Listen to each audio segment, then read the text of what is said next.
बना बना के घुमा घुमा के बता रहे हैं कि 6800 क्वैश हो गए। उसका मतलब ये, हम लोग अभी वकील साहब के यहाँ हैं, संदीप दीक्षित सर के यहाँ भी गए, बाकी श्रेया मैडम के यहाँ, राकेश चौधरी सर के यहाँ। तो उसका सिर्फ से ये मतलब है, जब लिस्ट रिविजिट होगी तो ये 6800 है अंदर जाएंगे या जो बाहर आएंगे, पूरा जब ये तरीके से होगा तो एक तरीके से 6800 को कैश कर दिए कि पूरी तरीके से आप नई लिस्ट, फ्रेश लिस्ट बनाओ तो करो। अभी जो नया रवैया बन रहा है, कुल मिला के इसमें देखो, रोने और हताश होने से कुछ नहीं। जब भर्ती पूरी तरीके से ये कह दिया गया था, क्लोजर रिपोर्ट लगा दी गई थी, तब हम लोग लड़के 6800 लिस्ट लाए थे। और आज अभी भी वो आयोग की रिपोर्ट जिंदा है, अभी वो 6800 की लिस्ट जिंदा है। वो उनके लिए मर गई है, क्योंकि उनका सिस्टम है पूरा वहां पे।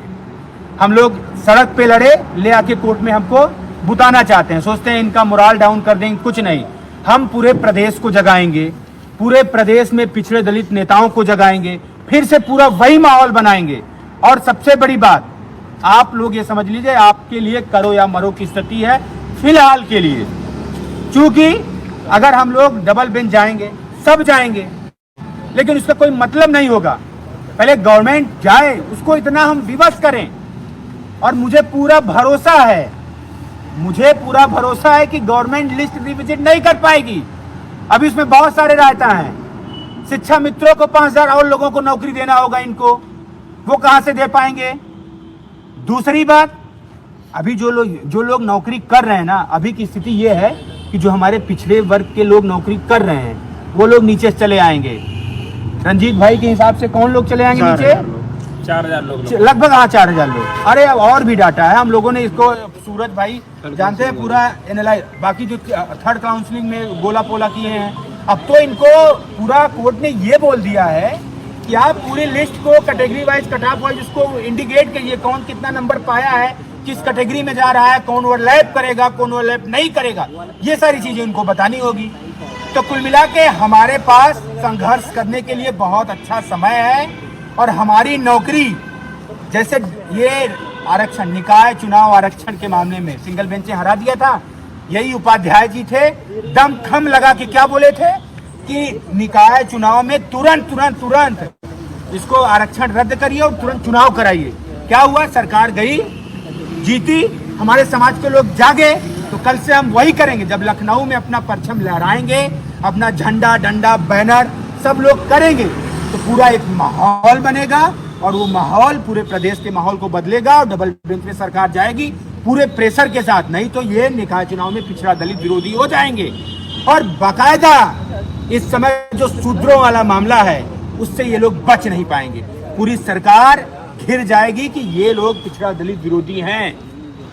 तो हम लोगों को, हमारे सभी साथी हैं, कोई टीम टाम नहीं है, किसी को कूद के डबल बेंच भी नहीं जाना है। बहुत सोच समझ के, बहुत हिसाब से, बहुत निर्णय लेके, क्योंकि हमारी लड़ाई जिनसे है आज हम लोग देख लिए।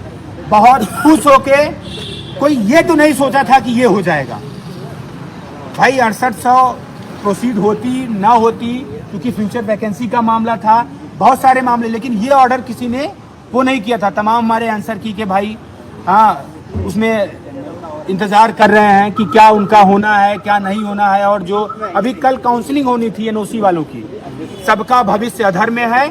और सबसे बड़ी बात, 69,000 शिक्षक भर्ती पूरा अधर में है। अभी जब मामला आगे चलेगा तो इनका सिंगल बेंच का मामला नजीर नहीं हो जाएगा, सिंगल बेंच का ऑर्डर। अभी इनको आगे तक भी ये देखना होगा कि वो भी रहेंगे कि नहीं रहेंगे। ये तो अभी सेव कर दिए कि नहीं, इनको 2 साल नौकरी कर लिए, इनको सेव कर लीजिए। कुल मिला के कल सब लोग एक स्वर में लखनऊ इको गार्डन पहुंचिए, वहां हम लोग रणनीति बनाएंगे, मंत्री जी के आवास का घेराव खुलेआम करेंगे और पूरी मीटिंग कराएंगे कि आप अधिकारियों के साथ बैठिए, आपकी मंशा क्या है। नहीं तो हम लोग ये लड़ाई जोरों शोरों से जारी रखेंगे। बाकी भाई मनोज भाई, राहुल भाई और प्रदीप भाई बात रखेंगे, सभी लोग अपनी बात रखें। देखिए, सभी लोगों को मैं बताना चाहूँगा कि आज का जो ऑर्डर आया है, ऐसी तो शायद कभी बहस भी नहीं हुई थी कोर्ट के अंदर, और ऐसा ऑर्डर आना ही नहीं चाहिए था।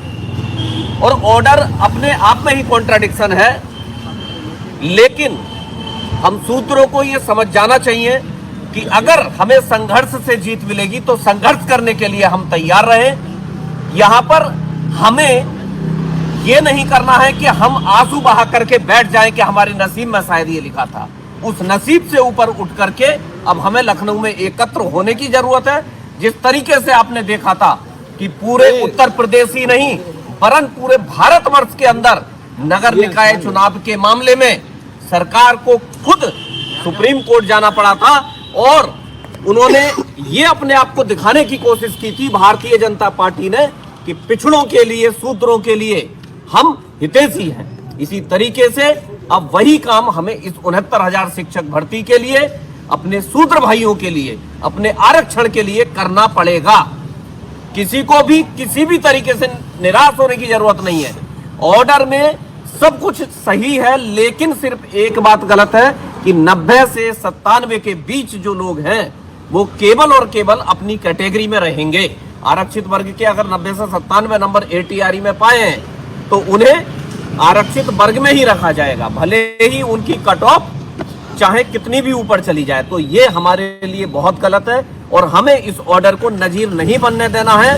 लिहाजा आप सभी लोगों से अपील है कि सभी लोग अभी जिस तरीके से आप एक माहौल बनाए हुए थे कि 6800 जैसे ही प्रोसीड होगी माननीय कोर्ट से, वैसे ही हम सब लोग बैग उठा करके लखनऊ पहुंचेंगे। तो मुझे ऐसा लग रहा है, हम लोगों को ऐसा लग रहा है कि वो बैग आपने पटक दिए होंगे। उन बैगों को दोबारा उठाइए और लखनऊ पहुंचिए, क्योंकि ये आपके बच्चों के भविष्य का सवाल है। यहां पर निराश होकर के काम नहीं चलेगा। अब आपको लखनऊ आना पड़ेगा। दूसरी बात, आपने देखा होगा कि उत्तर कुंजी में भी सिंगल बेंच से हारे थे, लेकिन आगे जाके जो है नंबर प्राप्त हुआ। इसी तरह से 90-97 के मामले भी सिंगल बेंच से हारे थे, लेकिन आगे जो है डबल बेंच से सुप्रीम कोर्ट से जीत करके आज नौकरी कर रहे हैं। तो एकदम इतना जल्दी निराश होने की जरूरत नहीं है। आप लोग बहुत सारी चीजों को ऐसे भी समझ सकते हैं कि सिंगल बेंच के पास थोड़ा सा कम पावर होती है। तो ये चीजें हैं, बहुत सारी चीजें हैं।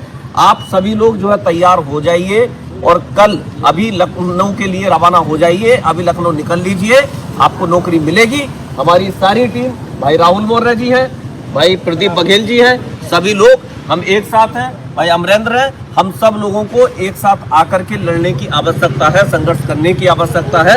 लिहाजा 6800 की बात है, अपने माता को, पिता को, जो भी साथ में जिन भी सूत्रों को ला सकते हो, सब लोगों को लेकर के आइए। ऐसे और लोग जो भर्ती में नहीं है लेकिन शूद्र हैं, उन्हें भी लेकर के आइए। अधिक से अधिक लोग आए, यही हमारी जो है सभी से अपील है, क्योंकि संघर्ष करना पड़ेगा। और एक बात और मैं आपको बताना चाहता हूं कि मामला इतना लंबा नहीं चलेगा, ठीक है। अब बहुत ज्यादा संघर्ष करने की आवश्यकता नहीं है।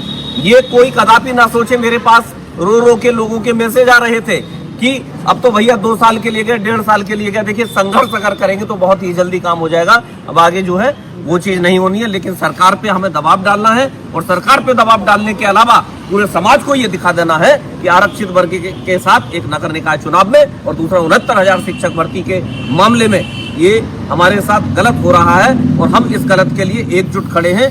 पूरा शूद्र समाज एक साथ खड़ा है। धन्यवाद। सभी लोग अपने अपने घरों से निकलिए। आगे की बात भाई राहुल मौर्य जी रखेंगे।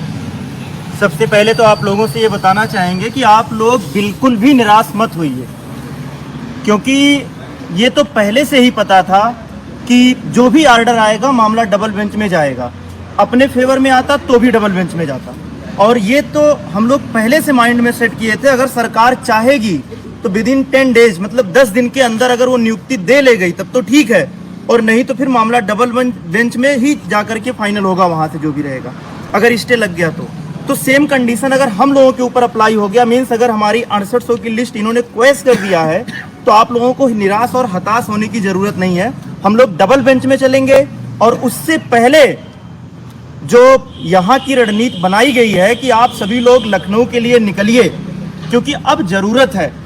अभी एक बार अभी आप लोग तो बिल्कुल साक्षात्दर्शी हैं कि निकाय चुनाव में सिंगल बेंच ने आरक्षण को बिल्कुल खत्म कर दिया था, लेकिन जब पॉलिटिकल पार्टियों का प्रेशर बना, लोगों का प्रेशर बना, तो उन्होंने खुद जो है कमेटी गठित की और सुप्रीम कोर्ट पहुंच गए। तो इस तरीके से हमारे पास रास्ते हैं और सामने निकाय चुनाव फिर आने वाला है। हम लोगों के ऊपर एक शूद्र का जो ठप्पा लगा है, उस ठप्पे को अब दिखाना पड़ेगा कि हम शूद्र हैं तो हमारे साथ अन्याय क्यों होगा। इसलिए आप सभी लोगों से रिक्वेस्ट है, कल के डेट में आप सभी लोग लखनऊ में आइए और कल ही शिक्षा मंत्री जी को घेरा जाएगा। किसी भी हालत में हम लोगों को कल ही कुछ न कुछ डिसीजन सरकार के ऊपर प्रेशर बना करके, डबल बेंच में कोई नहीं जाएगा, डबल बेंच में सरकार जाएगी और एटीआरई को बहाल कराएगी, जो इन्होंने आज के डेट में ऑर्डर दिया। एक पॉइंट हमारे लिए जो है बहुत ही नुकसानदायक है और हमारे ही लिए नहीं, हमारे आने वाली पीढ़ियों के लिए भी ये समस्या क्रिएट करेगी अगर हम और आप नहीं जागे तो।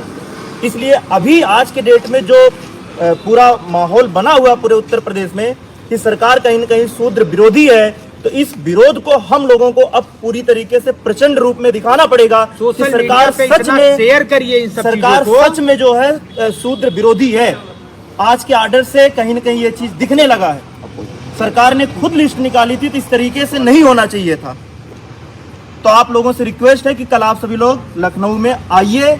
अब अगर आप लोग ये सोच करके बैठ जाएंगे कि किस्मत में नहीं था, तो फिर अगली भर्ती का आप इंतजार मत करिए, क्योंकि वो पता नहीं होगा कि नहीं होगा और आपका सिलेक्शन होगा कि नहीं होगा। बिल्कुल उसके लिए भी नजीर बन जाएगा, उसमें भी फिर सिलेक्शन नहीं होगा। ये रूल जो है ना वो अगली भर्ती में भी अप्लीकेबल हो जाएगा अगर हम और आप नहीं लड़ेंगे तो। इसलिए सभी लोग घर से निकल लीजिए अभी। अब किसी का इंतजार मत करिए कि कोई आपका साथ दे तो ही घर से निकलिए, सबके सब कल आइए। बाकी बातें प्रदीप भाई रखिए। नमस्कार सभी साथियों को। जैसा कि ऑर्डर आप सभी लोगों को पता चली गया है कि क्या आया है क्या नहीं आया। उसके साथ साथ मैं आपको बता दूं कि जो भी ऑर्डर आया है रिविजिट का तो आना था, ये कंफर्म था, लेकिन रिविजिट के साथ साथ इन्होंने बोला है कि डबल रिजर्वेशन जो जनरल के अभ्यर्थी बोलते रहे हैं, जो दरअसल डबल रिजर्वेशन है ही नहीं, जो आरक्षण की नियमावली है उनको आधार बना करके इस लिस्ट को पहले दिया गया था और अभी उसी आरक्षण के नियमों का उल्लंघन करते हुए आज एक नया ऑर्डर पेश कर दिया गया है।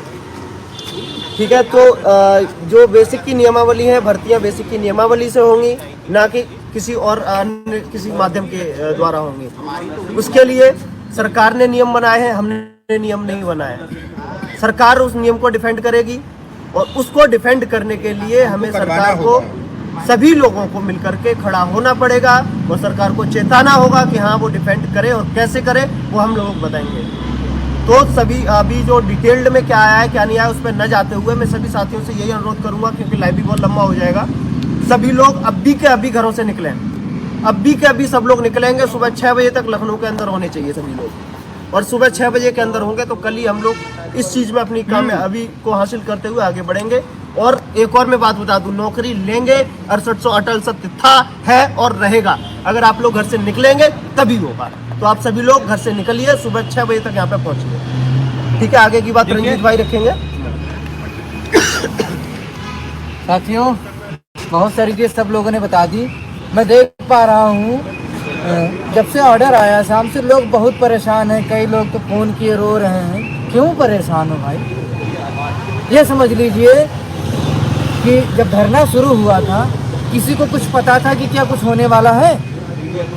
एक लिस्ट आई ना, और मैं समझता हूँ सिंगल बेंच में इस तरीके के आप 90-97 का मैटर उठा लीजिए, उत्तर कुंजी का मैटर उठा लिए, लोग हारे, लेकिन उन्होंने हमारी तुम्हारी तरह निराश नहीं हुए। वो हारे उसी को आधार बना करके अपनी कमजोरी को और उसको ऐसी मजबूती में तब्दील किया कि बहुत सारे आज चयनित हैं, विभाग में सेवाएं दे रहे हैं, और बहुत सारे लोग खैर इस ऑर्डर की वजह से उत्तर कुंजी भी अब अटक गई, नहीं होगा कुछ भी। एनओसी वालों को जो होना था उनका भी नहीं होगा। अब ये सारी चीज़ तभी प्रक्रियाएं बहाल होंगी जब आप बहाल होंगे, और इस बहाल को कराने के लिए मुझे तो पूरी उम्मीद है, क्योंकि लोगों का मैंने देखा भी है, सोशल मीडिया पे काफ़ी परेशान थे नौकरी के लिए। शायद अब समय भी आ गया है। शूद्र, पिछड़ा और इनकी ताकत क्या होती है शायद अब इस सरकार को भी पता चलेगा और विभाग में बैठे मनवादी अधिकारियों को भी पता चलेगा। ताकि ये समझ लीजिए कि वैसे भी ऑर्डर आपका आता, ये लोग टाल मटोली करते, धरना हमें करना ही पड़ता। भाई ऑर्डर आता, धरना तब भी हमें करना पड़ता। सोच लीजिए, धरना हमें अभी भी करना पड़ रहा है। नियुक्ति के लिए तब भी करना पड़ता और नियुक्ति के लिए आज भी हमें करना ही पड़ेगा। फर्क इतना है, वो हो सकता है 2 महीने में कर देते हैं, यहाँ भी 2 ही महीने में होगा। यदि हम लोग बेहतर तरीके से लड़ाई लड़े, सरकार के ऊपर दबाव बनाए और सरकार यदि 13 दिन के अंदर डबल बेंच चली गई, बहुत ज़्यादा उम्मीद है कि 3 से 4 हेयरिंग में विद इन 15 डेज में आपका मामला वहाँ ऑर्डर रिजर्व हो जाएगा। और पूरी उम्मीद है इस बार भी हम लोग दमदारी के साथ आएंगे और 15 दिन के बाद ऑर्डर आपके पक्ष में होगा। और जो प्रदीप भाई बोल गए कि अटल सत्य था, अटल सत्य है और अटल सत्य ही रहेगा, और ये तब तक के रहेगा जब तक हम लोग नियुक्ति पा नहीं जाएंगे। और मैं ये भी बता दूं आप लोगों से, यदि आप लोगों का सहयोग और समर्थन मिला तो 3 महीने, ये समझिए कि 3 महीने के अंदर अंदर आपको नियुक्ति मिलनी है और मिलके रहेगी। बस आप लोग समर्थन दीजिए। धन्यवाद। बाकी बातें आशीष भाई रखेंगे। सभी साथियों को नमस्कार। सर की वालों से भी निवेदन करते हैं, जैसा कि अमरेन भाई, प्रदीप भाई, सभी लोगों ने आप लोगों को बताया है कि ऑर्डर में क्या है और आगे की हम लोगों की क्या प्लानिंग है। सबसे पहले बात तो ये है कि जो ऑर्डर में है, ऑर्डर में जो रिविजिट करने के लिए कहा गया है उसमें कोई दिक्कत नहीं है, वो चीज़ें अपने फेवर में है। लेकिन समस्या इस जगह पे है कि जो 90 से 97 के बीच में ओवरलैप करने से रोका गया है, और इसी ऑर्डर में उसी पैराग्राफ के ऊपर 2-3 लाइनों के ऊपर रूल 1994 एक्ट के रूल 36 और रूल 31 को कंसीडर करने की बात कही गई है। और इसी में आखिरी में कहा जा रहा है कि 90 से 97 जो आए हैं उनको रोक दिया जाएगा। तो ये तो ऑर्डर तो खुद ही अपने आप में ही कॉन्ट्राडिक्टरी है। तो इसमें सभी लोगों की सलाह और वकीलों की सलाह के माध्यम से ये चीज़ हुआ है कि जो है सरकार पर हम लोग दबाव बनाएंगे कि सरकार स्वयं आगे चले इस पर डबल बेंच को लेकर के। बाकी हम लोग साथ में चलेंगे। दबाव बनाना अति आवश्यक है। आंसर की एनओसी सब हो चुका है। हाँ, कुछ नहीं होने वाला है। बिल्कुल हाँ, आंसर की है चाहे एनओसी है, सब सारे मैटर अब ठप हो जाए, क्योंकि 3 महीने जो समय मिला है, 3 महीने में कहीं कोई रिविजिट होने नहीं जा रहा है। तब तक ये कुछ नहीं होना है जब तक मैटर डीबी से अब फाइनल नहीं होगा। और हाँ, चंद दिनों के लिए खुश हो रहे हैं लोग, कुछ भी है शायद इससे भी बेहतर तरीके से रोएंगे। वो लोग उन लोग। और मैं बता दूं, सुनिए, नहीं, जो चंद दिनों से लोग आज बहुत मैं देख पा रहा हूँ, कुछ हैं, एक भोजपुरी एडवोकेट, पता नहीं क्या क्या लोग हैं, बहुत खुश हो रहे हैं, चीजें लिख रहे हैं। यकीन मानिए 6800 की लिस्ट आई थी, रोए थे। डबल बेंच का ऑर्डर आएगा, रोओगे। 6800 की नियुक्ति मिलेगी, फूट फूट के रोओगे। गांव में कहावत बोली गई है, नीरा को सैया नहीं मिलेगा। ठीक है, देखिए आपकी नौकरी आपके हाथ में है। ये आपकी संख्या बल ही बताएगी कि आपको क्या करना है, कैसे लड़ना है। आप लोग आइए, लखनऊ में आप सभी लोगों का स्वागत है। अपनी लड़ाई में तेजी दीजिए, धार दीजिए। अगर हमारे बाजुओं में ताकत होगी तो हम अपना हक छीन लेंगे। किसी का दम नहीं है, किसी कोई हैसियत नहीं कि हमारा हक अधिकार खा जाएगा। निकाय चुनाव पूरा उजाड़ के फेंक देंगे, निकाय चुनाव होने नहीं देंगे। हम 6800 लोग हैं और हमारे साथ नई शिक्षक भर्ती के लोग, हमारे साथ जो अभी बीटीसी डीएलएड कर रहे हैं, पिछड़े दलित हैं, वो भी आएंगे। हम उनको जोड़ेंगे, अपनी बात जन जन तक पहुंचाएंगे। हम लोग रोड पे जैसे भीख मांग के लोगों को जागरूक किए थे, ठेले पे जा करके दुकानों पे पोस्टर होर्डिंग लगा के हम लोग जागरूक किए थे, फिर से वही काम करेंगे। पूरे प्रदेश को जोड़ेंगे। इस सरकार को पूरी तरीके से हम लोग पिछड़ा दलित विरोधी सरकार बताएंगे, क्योंकि आदरणीय योगी आदित्यनाथ ने स्पष्ट रूप से कहा था अधिकारियों से कि 10 दिन में उनकी नियुक्ति कर दो। यही अधिकारी, इन्हीं अधिकारी हैं, मैं उनका नाम ले रहा हूं, सर्वेंद्र विक्रम बहादुर। यही लोग याचिका डलवाए, यही लोग याचिका को स्टैंड करवाए और लड़ाई फिर से हम लोगों की वही पेचीदा बना दिए। और मिला क्या लास्ट में? ये लास्ट में हम लोगों को फिर बेवकूफ बना दी। अभी हम लोग हारे नहीं है, अभी डबल बेंच है, सुप्रीम कोर्ट है। जरूरत पड़ेगी तो हम लोग और कहीं जाएंगे, लेकिन इनको इनकी औकात दिखा देंगे। तो आप लोग घरों से निकलो, मजबूत हो, पिछड़े दलित हो यार, कमेरे लोग हो, काम करने वाले मजदूर वर्ग के लोग हो, अपनी लड़ाई लड़ो, जीतेंगे। धन्यवाद।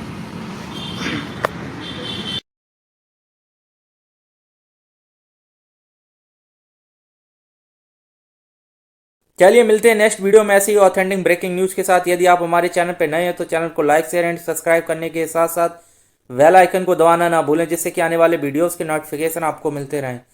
चैनल से रिलेटेड कोई सजेशन या सुझाव देना चाहते हैं तो कमेंट के माध्यम से बता सकते हैं। Thanks for watching to my channel.